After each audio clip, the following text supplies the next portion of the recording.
So carb cycling, yay or nay? I got a DM on Instagram during the week asking about carb cycling. Is it the best nutritional strategy for fat loss?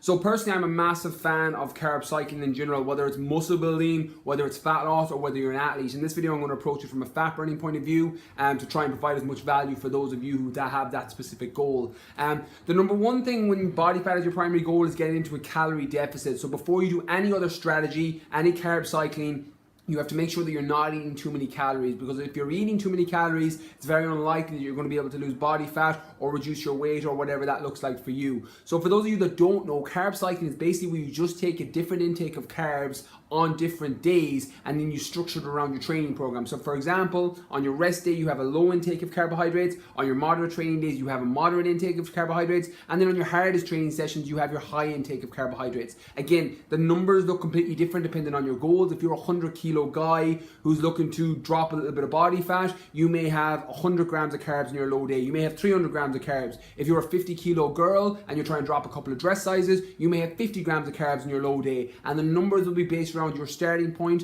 around your specific goals, and around what it is that you're looking to achieve by factoring it in. Some people do low, moderate, high days and they rotate them in threes. Some people do a Monday to Friday, low carb all during the week, and then they refeed with a moderate and a high day at the weekend. Or some people use what I like to use, particularly in my GA Lean Body program. I'm a massive fan of this, and certain people in my BKF Online program, where your rest day is your low day, your moderate training days are your moderate intake, and then your hardest sessions, or in the case of the GA program, the day before games, when you're loading up glycogen, loading up carbohydrate intake, you're making sure you're having a higher intake of carbs on those days. So that's my favorite way to utilize it.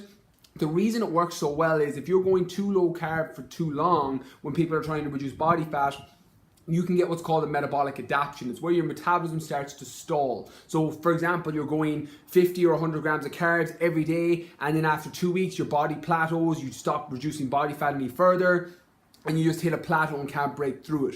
By factoring in strategic refeeds, which is effectively what carb cycling is, when you have that high carb day, it offsets this process and gives you a reset. So some people do it with clean foods, where they'll refeed on their high carb day with their oats or their sweet potato or their brown rice. Other people will factor in their free meal or their cheat meal as their high carb day, and they'll utilize this into their program depending on what they've been training that day or depending on the training program they're following. There's no right or wrong way. It's just about finding what system works best for you. Are you somebody that likes to grind really low carb Monday to Friday because you feel better, and then use the refeed at the weekend because of your social life or because of your free meals? Are you someone that likes to very strategically put it during their training so that their leg day is the most optimal because they have a higher carbohydrate intake on those days, or your weaker body part days? There's lots of different ways to factor it in, but if fat loss is your primary goal, the main benefit over carb cycling to just constant low carb is that you stop that metabolic adaptation. Your body doesn't adapt to it as quickly, and you're able to push past that plateau and continuously push through barriers in terms of fat loss. I'm also a massive fan for muscle building and for athletes as carb cycling. I think it's a great system, providing you're using real foods, you're working within a calorie surplus or a deficit depending on whatever your goals are, and then factoring it into your lifestyle, whatever works best for you.